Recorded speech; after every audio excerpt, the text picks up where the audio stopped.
Hello, dear audience. Good morning, good afternoon, and good evening when it's coming to the area of Germany, for instance, or Central Europe. I just had a chat not only with our um, guest, John Taschek, but as a side talk, a bit with some of our audience, which is curious what we are going to talk about today. Now, we are pleased that we could make it with John after some time where we jumped around each other, such as to find a date. John Taschek is the Chief Market Strategy Officer of Salesforce and has been, prior to this, the Senior Vice President of Strategy at Salesforce. In this role, I met him in 2006 at Dreamforce, and we just had a quick recap.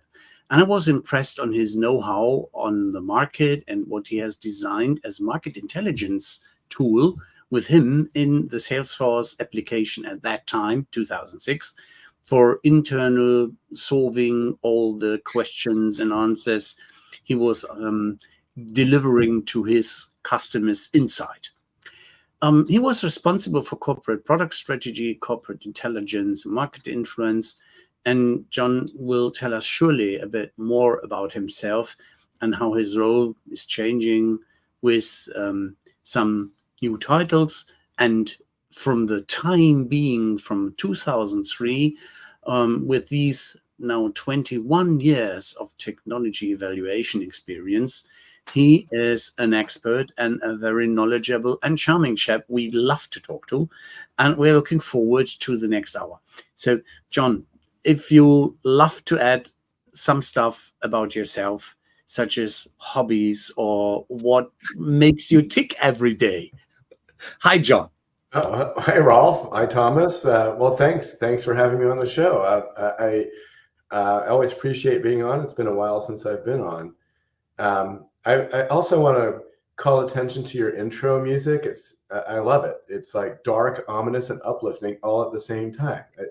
It's kind of, what's coming up. These honors are with our specialist for the music and the intro and what the magic he is doing with his MacBooks. And he is one who has a dedicated taste for specific music. So it was and uplifting, right? Yeah, well, it was really cool that you found that piece, and we stayed with it as we love it. Yeah, let's give some credit to the artist. Yeah. He's called Nico Staff, and the title is called Brooklyn and the Bridge. Oh, all right. There we are. That sounds good. I'll have to go and get that song. It's free on YouTube. Anyway, yeah. Well, thanks for the introduction, Rolf. And again, thanks for having me on the show. So I've been at Salesforce. Next month will be 21 years. 21. Wow. 21. Yep. July. At some point in July. I'm not sure of the exact date. I feel I actually started in June, but I didn't sign something, so it was actually July. But, so I don't actually remember. At the company back then, there were only 300 employees, and it's well over 70,000 now. So things have changed quite a bit. Yeah. But my role actually hasn't changed that much. It's the scale is different. The horizontalness of the application portfolio has certainly changed, and the competitive structure has changed. And in addition, maybe there are only about 10 analysts or so who followed Salesforce back then, and now there are thousands. Just everything has changed, but my role is pretty much the same. And you kind of described it a little bit. My role, I'm at heart an evaluator. I like looking at 1, 2, 3 multiple things and simplifying it. All my life, I'm talking about, whether it was, looking at different kinds of lawnmowers or cars or stereos. But in the past, God, how long has it been now? 35 years that I've been in the industry. It's oh, I'm sorry, 37 years that I've been in the industry, that it's always been about software. So every position I've had has been some kind of evaluation, some kind of critical thinking, some kind of writing and communication. But I think the thing that hasn't changed is I've remained curious and fascinated by technology in every aspect, and that just keeps me pushing into different areas. And I love it. I love the progress, the innovation. There are certain caveats and dangers, of course, with technology and the wrong hands that also fascinate me. And then it becomes a study of human nature, which as a Bachelor of Arts mentality, that's the way I think. So I'm sorry for that overly long intro, but you. No, it's absolutely fine, and it opens the opportunity that we. That funny noise. Cool. Yeah, you have an echo. Okay. Just for a second. So anyways, so what's the current area of interest? Your current area of interest, or the most exciting current area of interest? There's two, and they both intersect each other quite a bit. One is where AI is going, but if you find a person who doesn't have that same level of curiosity, I just have to have some. There's got to be some issues there. Not in technology, at least. Exactly. I mean, everywhere. It's everywhere now. It's in your car. It's everywhere. And the second is what this brings to how customers or anybody using technology experiences technology. It's dramatically changed over the years. Yeah. Simply look at the iPhone and how technology has come to the masses in a way that doesn't scare people. And as far as using the technology, the outcomes can always scare people. But those two things. So what it looks like to a person using the technology, is it going to be seamless? And how AI is propelling that and changing and expanding, mindsets. I'm sure there'll be studies in 10 years that show that it actually decreases your mindset somehow because you don't have to think as much. But I don't think that's the case in human nature over the course of history. You used the word experience. So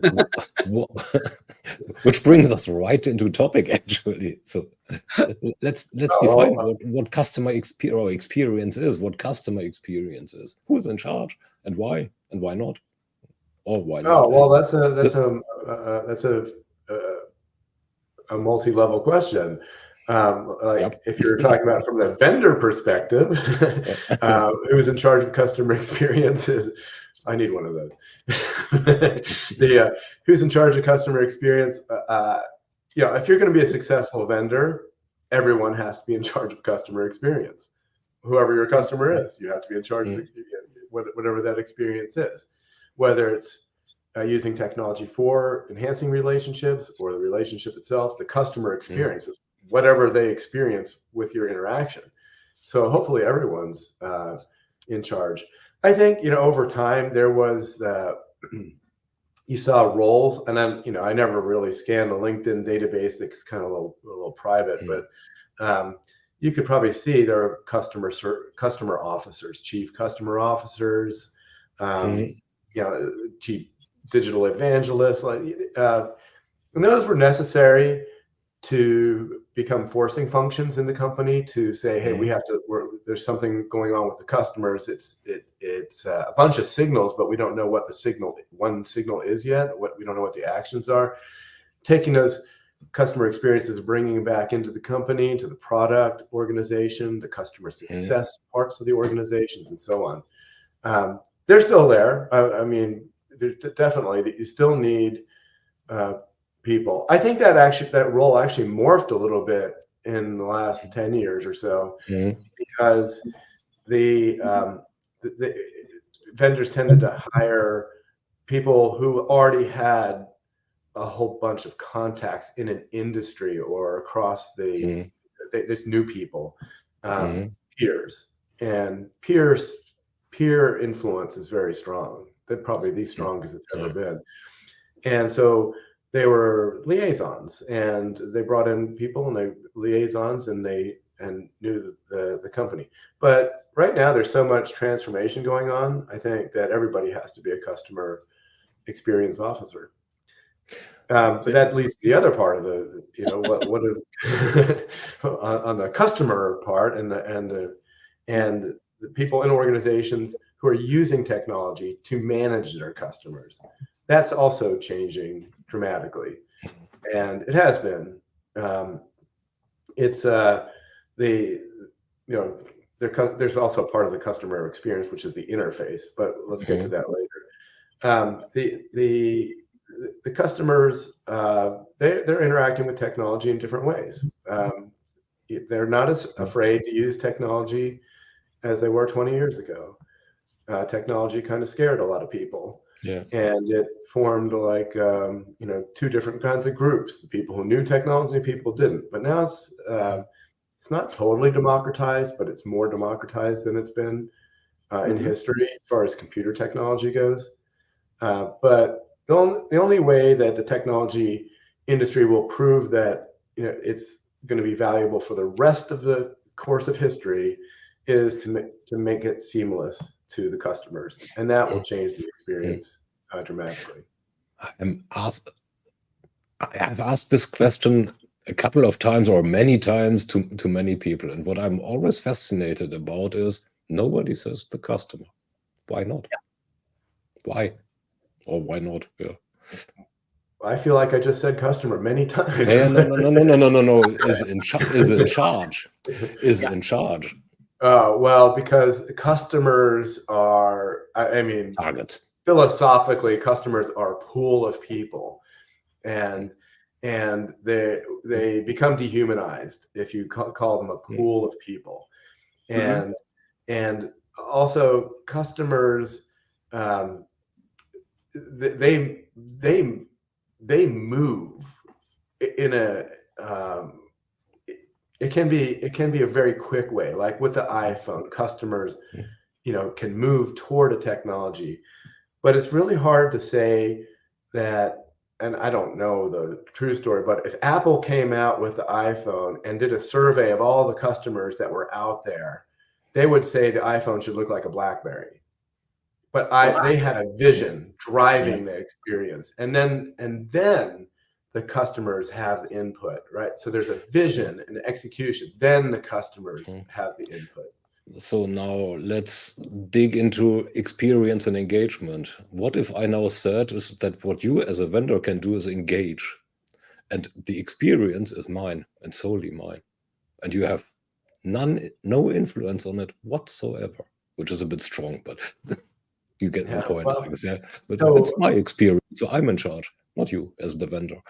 Well, that is actually the case, especially if you go into like enterprise engagements, and not product-led growth, where the customers are more of the pool, but there's obviously influence with the people who are using technology the most. It has to be, the customer has to be in charge. And customers drive so much change in companies. They might not always push for the innovation, but they push for the changes that make their lives easier, the right workflows, the things that are behind the scenes. Often, even at the interface level, they make, like, otherwise software would never move. It would just always look the same, and it doesn't anymore. Hello, Winfried, and you made it. And he just placed a question, such as, from his perspective, is customer, please, as a question, a person or relationship or relation? Well, I'm not sure that's an or question. I think customer is a person for sure. And then the relationship you have is with the person. So it's, I guess, both. A customer could also be a pool of customers. A company, as an example, they're a customer. It's more than one person. One person may be driving it, but there's more than one person, and you have to have a relationship with all of them. It's multifaceted, and it's also human nature to want to have relationships with people who will help you do things. And it's I don't see that going away. And it's the power of the networks. In this whole conglomerate that's evolved, well, we had CRM, we started off with that, then in came customer engagement or engagement platforms, then came customer experience, and then came AI. So how does this whole stuff tie together? How does it evolve? How does it evolve each other? So I mean, if you look at CRM, I mean, the market might have been rocket ship. It might have been the CRM market might have been something like $28 million when it started. You know, it was very small when first analysts started covering it, and it was really about managing your teams in order for the teams to manage the customers. At best, this is our early days in the 90s. It was really almost individual productivity that fed into a database that informed a team, which the team can make better decisions through rules and things like that. It was an amazing solution, and in the 90s, that it could be done at all. But it was more about management of your own internal processes. And I'd say 15 years ago, Salesforce made a concerted effort to focus on the relationship part. How can software and technology be used to help with the relationship? So moving from the M of CRM to the R of CRM, and then we moved to the C. But then, you know, as that happened, it's a hypothesis. It's not. I'm not saying anything that, you know, hopefully is provocative here, but my hypothesis is that CRM kept growing, and and analysts formed segments. And then they said, okay, it's no longer CRM. We have to have something new. It's about engagement and experience. And AI just, you know, that was almost separate. Of course, it's totally integrated, but it's almost a separate, you know, track, because AI analysts existed forever alongside of CRM analysts. And even before that, but AI analysts existed, and now you see them merging as it should be. So I think that, you know, the process is CRM as a term. It's a term. It's moving from management to the customer focus. Salesforce has always done that.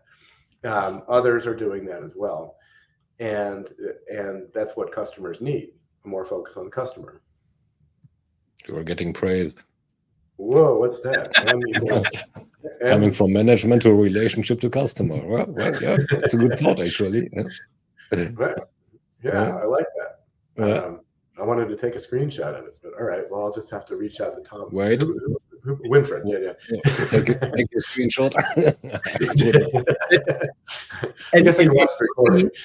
It will be in the comments even after the show. So we highly encourage you to link in LinkedIn together with Winnie. Winfried Felser is one of the chaps which has had a vision like Mark and the team when he started 20 years ago, even more, that he creates a community network which is creating and co-creating values. And this is the vision which is driving him the last 25 years. And therefore, he is on that topic, such as from a starting point to create going on, which HR, CRM, and all the aspects. That is a fascinating journey he has taken. I will reach out. The communities are such a big part of technology growth and evolution and innovation. It's always a lot of fun to have a good contact point in a different country and catch up with their expertise and their perspectives, and to, as you do it with us as industry analysts, to get our mind share, to ping pong a bit with these perspectives, yeah, and to find a way or another way to work towards a goal. And that is also the challenge with what is influencing what and what is developing what. And I was very curious on where you see, especially after you have accompanied the journey with the catching up with getting more industry focus into an organization, growing this since 2013 or 15, when Velocity has joined, and which where you have the state right now. If I did not miscount, you are between 12 to 14 sector expertise area. Is that correct? That's right. I think there are officially 13. Okay. So you're right in the ballpark there. And there's also a few others that kind of cross over to different industries. That could be something like order management, and there's other parts in the industries vertical coverage. There are other technologies. So if you went to the Salesforce Industries page, I'm sure there's going to be about 16 or 17, but there are 13 that have sales teams around them, have a product team, have initiatives to grow in those sectors, and they range from automotive to financial institutions to healthcare to nonprofit. So industries was a focus prior to the acquisition of Velocity. But I can say that with the acquisition of Velocity, I don't think it's been that long now, maybe 6 years. 6 years, 7 years. Where tempo is too good. Yeah, time has. With 15 to 16, I'm not mistaken. Yeah. Oh well, then yeah, absolutely, yeah, exactly. It's funny, the longer I've been at Salesforce, the more the years blur together. But the founder of Velocity was also one of the first the godfathers of CRM when he was at Siebel. He founded Velocity, and we acquired Velocity. He's now running our whole product organization. So that's just by the org chart. It's that's a tremendous focus. But we did industries before. We had wealth management in the early 2000s. We've had, and that's the case where a customer drove a lot of our initiatives and how we went to market and how we developed product, because one of our biggest customers wanted something that had specific workflows for them, so we could build those.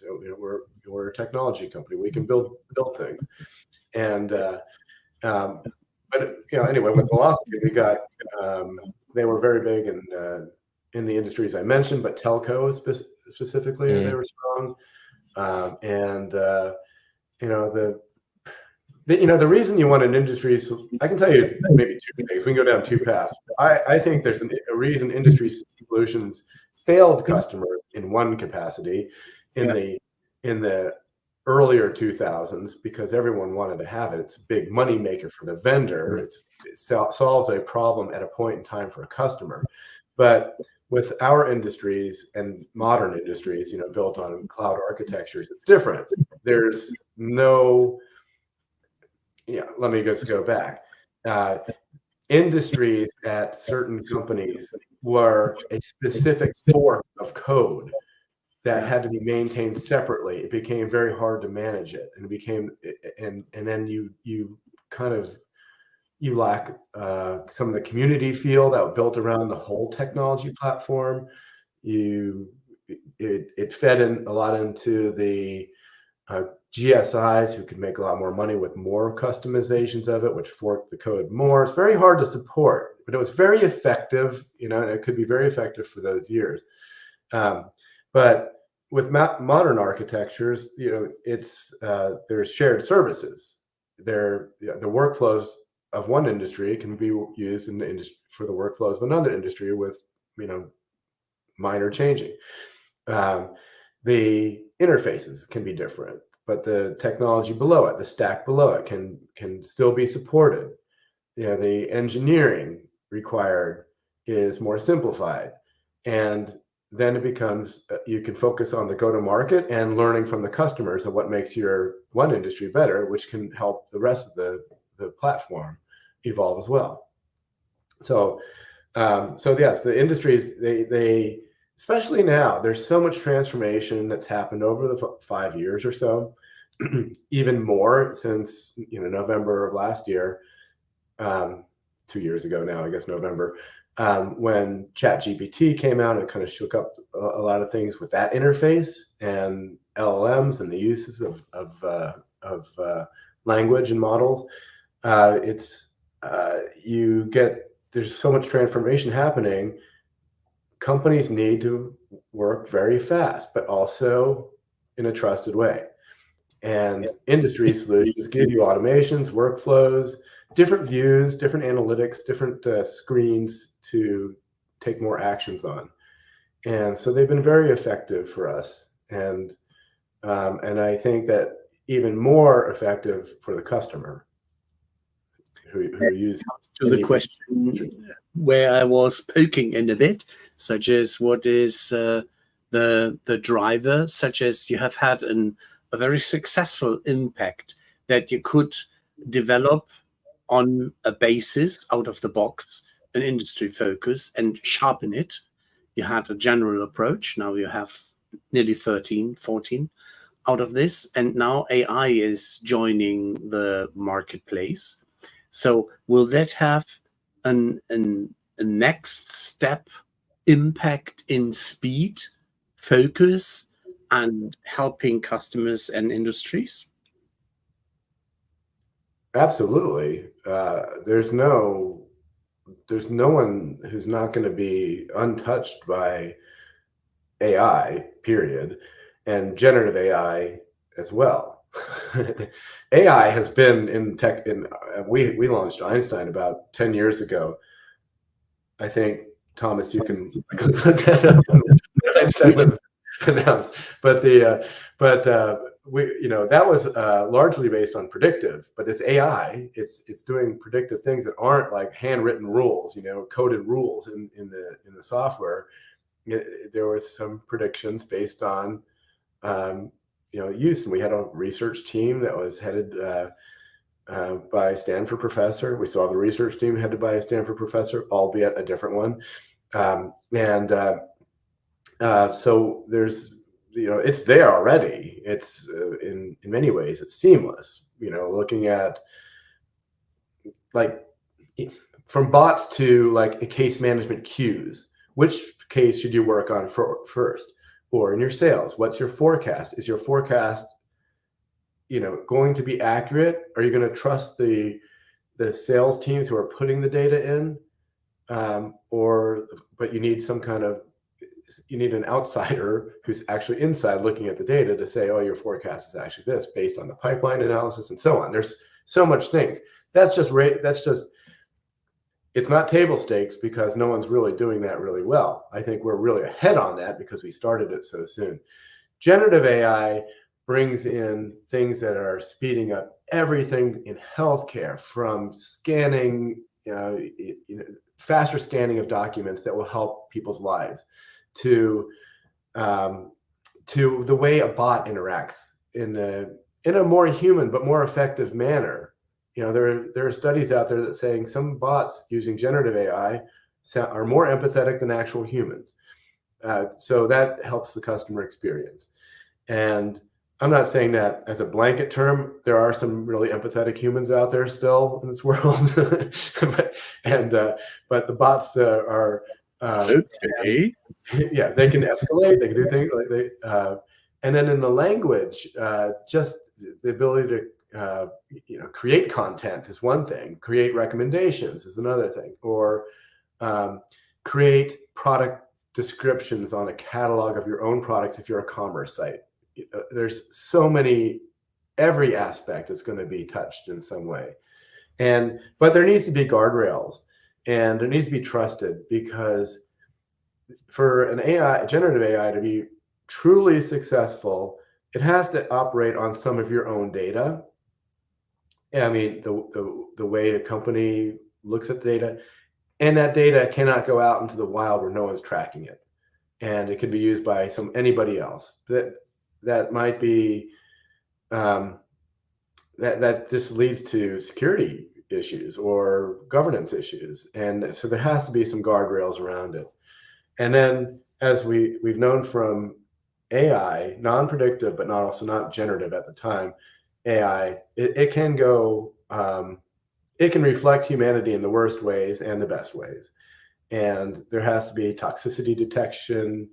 There has to be all kinds of things so that a company stays safe and also more or less correlates whatever their output is to the values they have. 2016 sounds ringing a bell, Thomas, and thanks for checking up with Velocity Salesforce acquisition in 2020. So I was a bit ahead and still was seeing a lot of the benefits out of the box when they were still just a partner, but the path was clear. And for me, it was a blueprint, such as you integrated Steelbrick, as you integrated Velocity into the overall beneficial structure, that it is a move forward. What I see now is the question arising, how the combination might give an extra power slide, power drift, power fall forward, and does deliver an extra benefit. You mentioned healthcare industry and some other aspects. Do you see that there is a very specific industry which might profit most out of the AI integration? Most? Well, I think profit most is a key word there, because financial institutions usually have the most money to invest, usually can take quite a few risks with pushing the boundaries of what technology is out there and pushing the vendors to deliver on those. And just because there's most likely a larger pool of money, they might make, just by money, more money. Now, there's always three drivers. There's more than three. I'll simplify it in my own words to three drivers. There's growth, efficiency, and retention. And on the CIO agenda, there's always those three things are always going to be there. What order they're in changes. Financial institutions, they're about growth. I mean, but also efficiency, because you can have growth and efficiency with generative AI if done right. So I think financial institutions by nature. Now, nonprofits are also going to make, they'll have growth, efficiency. Retention may not be as much of an issue. I don't know for sure, but those sectors, automotive, media is dramatically changing, and it's not.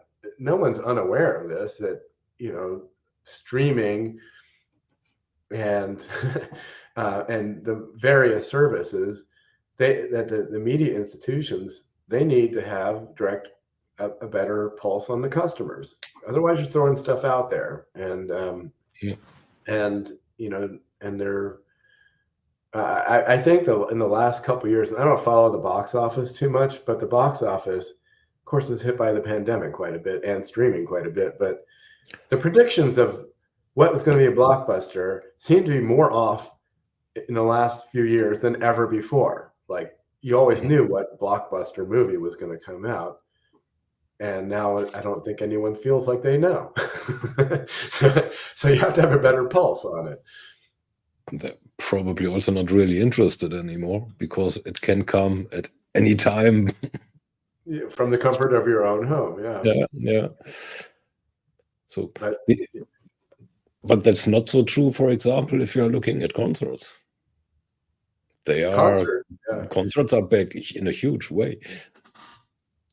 Yeah, I think that, and we have some of the biggest ticket companies out there as customers, and they're also using generative AI to form better communications. Started mainly through marketing, but also service. And but with marketing, you want to have a more one-to-one type of relationship, mimic a one-to-one relationship, make the person feel connected not only to the company, but also to the musician. Now, music's rapidly changing, and then it's not my area of expertise, but it is one of my hobbies that I don't really dabble with anymore. Yeah. But with music changing, and generative AI able to create music, live music is the one thing that's not going to be as affected, because people love that experience of live music. And that's like you're talking about a community, that's a huge community. Now it's only a community for 3 hours, and then it disperses, and then people talk about it later and form other communities, and wiki pages and whatever goes on now, TikTok, and like little clips and things like that here. But that community needs to come together too. So I don't know, with music rapidly changing, live musicians, they still are creators and they're performers, and people love it. And I just like these concerts. I can only think of one artist that made the news that had to cancel a concert because of lack of attendance. But all the other ones seem to be growing, more and more. I'm even going to a lot more concerts. If at all the concerts get canceled because Ticketmaster servers are breaking. Yes. Well, you had a Taylor Swift moment, and that was not Salesforce, by the way. That didn't support it. I didn't want to insinuate that. No, we helped them get out of it through customer service, but I'm not speaking on that, and I'm only guessing. So, but I mean, if you have a Taylor Swift moment, that would be like the equivalent of Black Friday shopping after Christmas, when everyone was on one server and they couldn't support the commerce because there's a huge hit on some trendy item, right?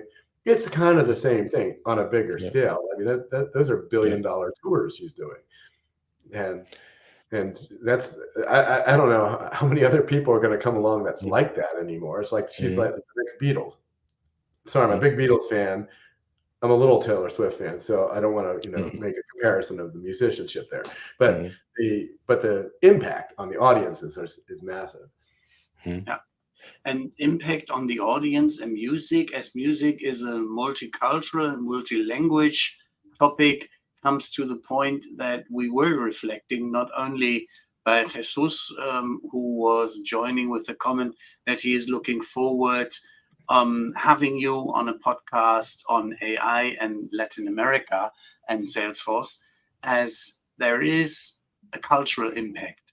The cultural impact in customer experience for a company which is present in so many territories. How do you manage this, and how you take care on that as well? Well, we have a huge UX team run by Kat Holmes at Salesforce. That's a big part of the driver. I'll say that there's still remnants of older technology, and there's still green screens out there in some ways, and it's really based on, there's a form you fill out like it's paper, and you type stuff into it, but you take shortcuts because everyone's so busy that the data is not complete. Well, when you look at UX, you have with Salesforce, you have Slack that helps collaborate, can capture data, can take signals. It can be an app for apps. I don't use Workday anymore. I don't use Coupa. I don't use a variety, Concur. I don't use a variety of technologies because I just do it in Slack. Now I'm using the technologies as plumbing, but Slack is a collaborative layer. That's an interface change. And Slack also has features called lists or recap. It basically summarizes using AI all the threads that you haven't caught up on, and helps you catch up. And and then That saves me hours a day right there, just me.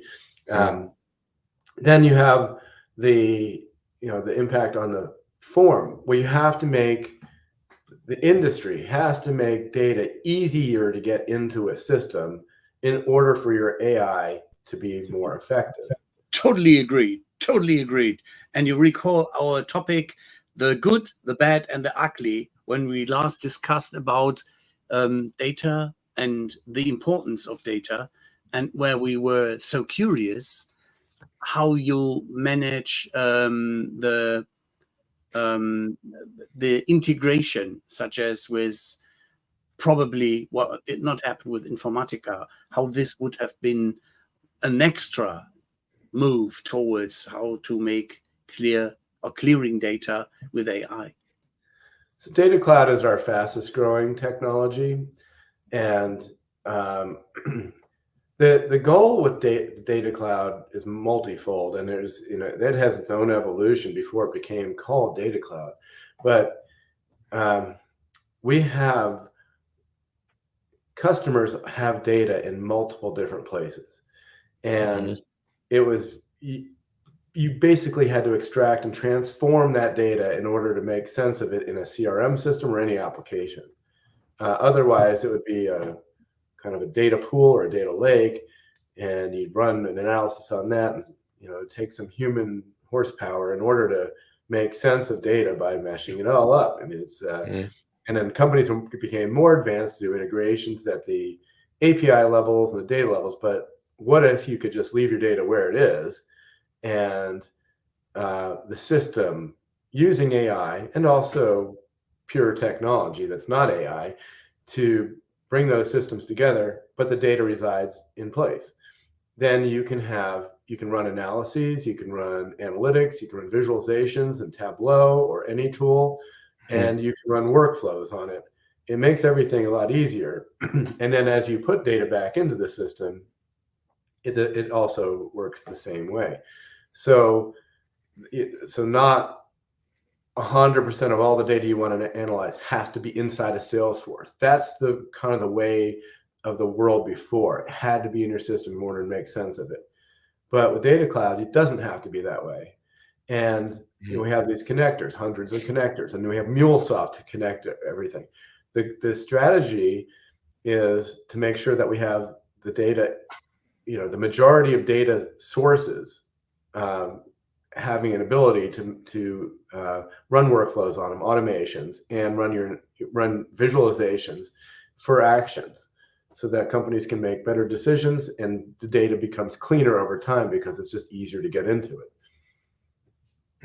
Coming a little back to UX and AI and data and Slack, in how far do you see the conversation becoming the user interface, or the user interface becoming conversational? Where are the limitations? In a lot of ways, it is from the customer perspective because they're interacting with bots and things like that. And so that's one faction, I guess, of technology that's there. I think with Einstein, we had NLP technology, and so you could speak into it, but it worked, but it was not wide scale. And there are always issues with using agents that are like on your phone, or Alexas or Google Homes and things like that, with security of like how you're talking into it. Like there were barriers to it that were about technology and governance, but the real barrier is that people just didn't want to do it because you're still the industry. I'm not talking about Salesforce. The industry still had forms, and if you're talking into a form, what are you going to say? Fill out this form here. Go to the next field. Fill out this form. What they really want is just to have more of a conversation, and like, hey, I'm working on this opportunity, and name the opportunity, and I met with this person, and then this person, and then the system goes and looks it up and fills it out for you, and takes information from your calendar or notes and think that's individual productivity that can be greatly enhanced. But when you couple the individual productivity, which is where a lot of the main companies you hear about with generative AI focus, and you ignore the business, the underlying business rules, and the workflows of the business, how a business actually works, it breaks down. What Salesforce is doing is making that much more seamless. That is the future, is that seamless connectivity. Now, are we going to see, like, if you go on an airplane, everyone talking into their, their system, and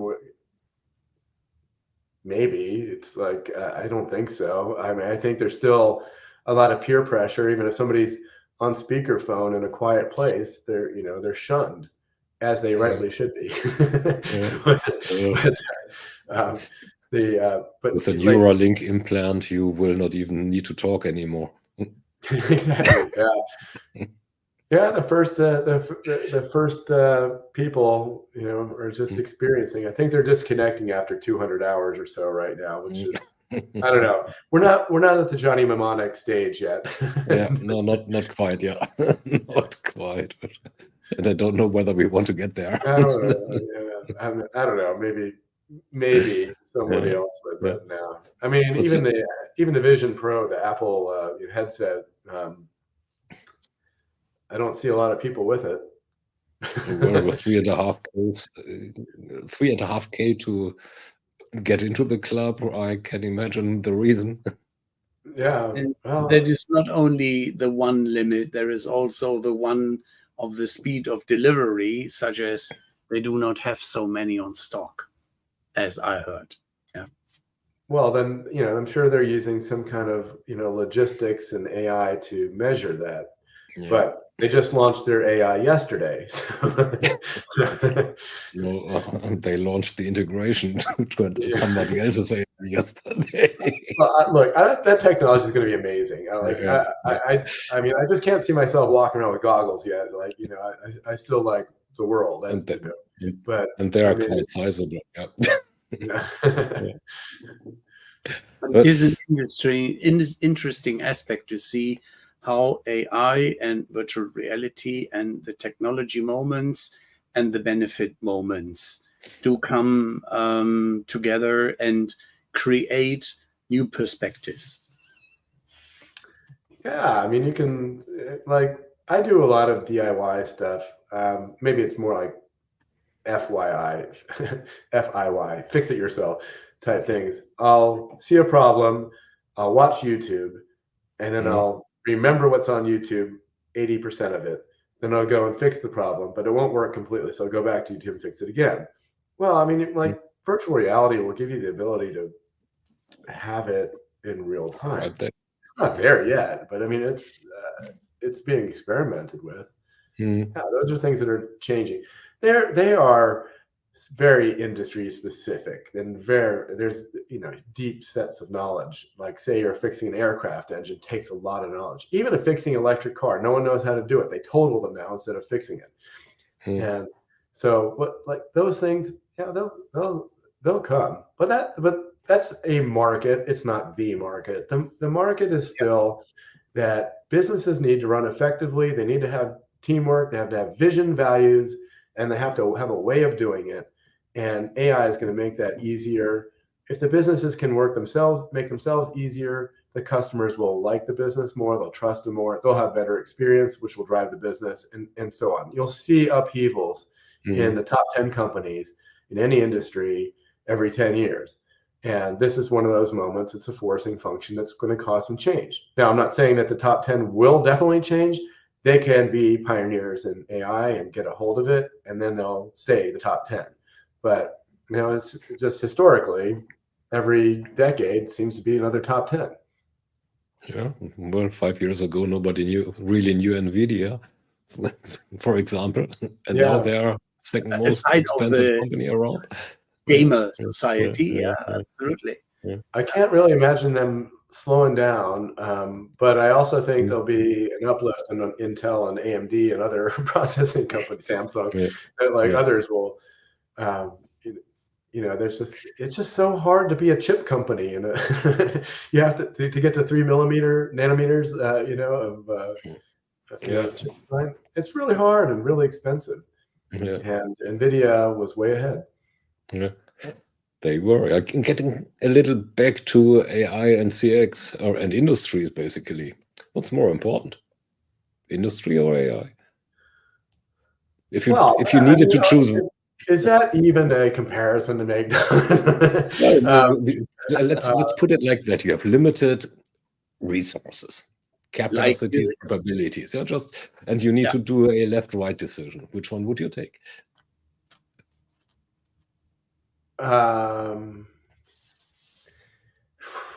Well, I think AI, because it's really Wild West out there, and there's going to be AI has to be made really practical and seamless. And when you invest in AI, it makes the industries better.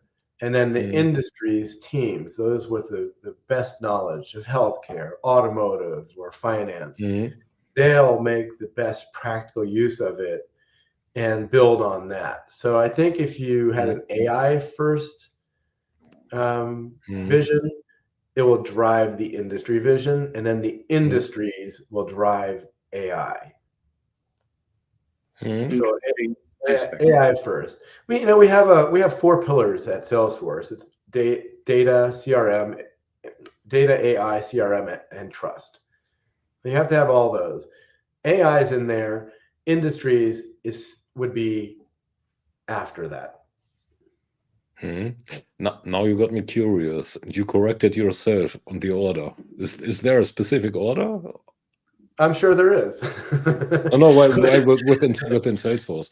Because I wanted to say you need to have data. You have to have your data stabilized in order to AI to be effective. Yeah. And to me, it's a building block. Once you have your data, your data fabric and managed, at least stable, then you can have AI, which will feed into the data, make the data better. Data make the AI better.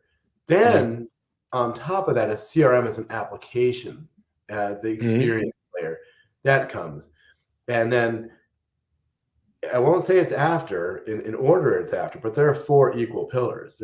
It's like legs on a stool. You have trust, because you can have the first 3, but if you're not trusted, it doesn't matter. Yeah. I just was wondering, because I said you corrected yourself on the orders. I noticed that myself. That got me curious. Yes. I did self-correct. Yeah, sorry about that. No worries. I apologize. This is simply that we can better understand, such as if there is a certain order, and coming to the perspective of the influence in what's in the package. I was curious and wrote down one of the questions I would like to learn about your perspective on it, such as how much is included and which amount of AI and specifics and specialties is coming with premium, such as what on AI is built in, for instance, from the starter edition going forward to other products? Well, it's a complex question in a way. I mean, with Tableau, you have Tableau Pulse, and Pulse is its own product offering, running on Tableau that has actionable insights. For right now, there is a cost to running AI, running any query, right? And vendors aren't going to want to take a hit on that. They don't want to lose money on every sale, as an example. So right now, the most sophisticated parts of generative AI are added. Now, when I say that, it means that if you had Salesforce, a particular, just edition of it, and you had a contract, and an AI came out, there might be a different SKU. But as we move ahead, there are always kind of capabilities built into the system that are part of the underlying platform, which happened with Einstein and predictive as well. Quite a bit is just included. And then the extra things like that give customers more value, have more success stories around it. Those, they are premium. That said, the packaging is what we're doing right now, is simplifying everything so that it makes it, easier to buy the complete solution with generative AI, predictive, and everything already in it. So it's there are two answers to it. And it just depends. If you had an older edition and might not have it, but the whole world is changing. It's just in Salesforce. CRM at one point was Salesforce management, customer service, and some marketing. Now it includes so much more. And commerce. Sometimes customers will buy only commerce. Sometimes they'll buy only MuleSoft, something like that. But there's AI going to be in all of those capabilities of any package. My question is simply driven with my heart for the SMBs, and that I see a new perspective coming along, a side of AI, a side of industry sector expertise, that from the bottom up edition, there is a lot of beef and a lot of benefit one as an organization and vendor can deliver if one wants to. And I still recall the old days when the two of us met, and Salesforce was still really a family culture and atmosphere, even that Dreamforce was large. Yeah, that Dreamforce. So if that's 2006, there must have been 5,000 people there. And now, now it's bigger. And we do more of them. And not just Dreamforce. We just had World Tour in London last week, and that's, I believe, 10,000. I'm not sure the exact figure though. But and then we have world tours in just different regions, and they all attract thousands of people. Now we're bigger than the Dreamforce that we met at.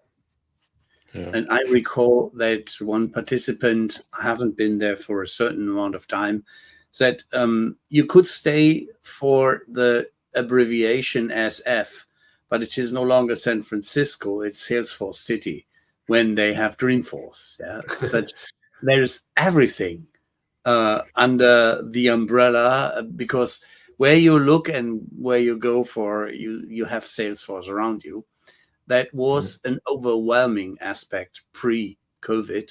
And I presume that times are changing and going forward, and we will see some more aspects. And we see also the clock running fast.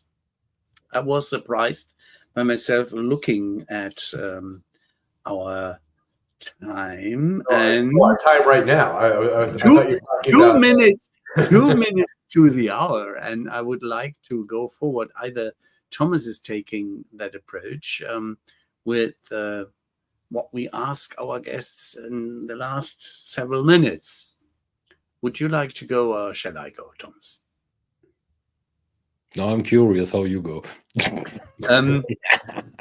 The final last words we have on our portfolio of lovely questions going for the closing part is, what do you think CX will look like in 5 years?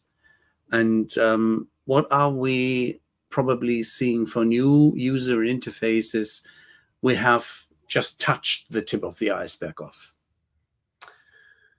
Well, to go with your industry's theme, part of this, I think the industry-specific editions will have very specific industry looks and feels with branding, things like that. That's the easy part, right? That's not even 5 years from now. That's 6 months from now, right now. Okay. I think there's going to be a little bit of a split. I think that there's going to be a whole collaborative interface where actions happen based on collaboration. And say you're in a Slack, channel, and you're doing things, that system can pick up some of the things and run automations on it. That would be one part where you don't have to go from one part, copy and paste, or recreate or anything like that. I think the next part is, maybe there's two other parts. One part is people just want to know what to do next. And what does that look like to a person? To me, it's a cue. Here's the things I should do next, and here's the most value they'll have, the time it will take, and so on. The system should be able to do that based on my previous things that I've done, as long as the data is there. And then I think the third is automatic generative interfaces. I think that there's going to be an interface generated by whatever your day looks like. So, it's expense report day. Oh, the expense report, tile will appear. Maybe it looks like Netflix. Maybe it looks like a prompt, but it will just be generated. And that changes nothing with the workflows underneath. That all those are still intact. Everything about generative AI, everything about your data, everything is still all working just as it is. But the experience you have I'm sure it will be different. What I also think is that there's a fourth level, is that there's a lot of entropy, or maybe it's inertia, but people don't want to change the way they work. So forms will still be there, but there'll be the opportunity to change the interface to what you want it to be. Okay, thanks for this. As we figured out a little earlier, tempus fugit, and we are well past the hour. Thanks. A minute past the hour. Thanks, John. German time. Yeah, well, we are Germans after all. So thanks for your insight. Thanks a lot, John. Thank you for having me again, Thomas and Rolf. Every time, anytime. So we should plan for the next session. Yeah, maybe post Dreamforce. That sounds good. Dreamforce is September 17th in San Francisco, and it'll be, SF will be Salesforce. Sounds great. So also thanks for the comments to the guests who have been in the audience. Put it into that order. Yes, as well. And that's the good time to ask for participation next week, when we are getting Shardul Vikram from the other major business software company that starts with S. And then we are talking about AI, the Joule or SAP way. Maybe this is something where you can join in as well and give some good comments, points, questions. And else, thanks a lot. Bye. See you next week. Sounds good. Thank you.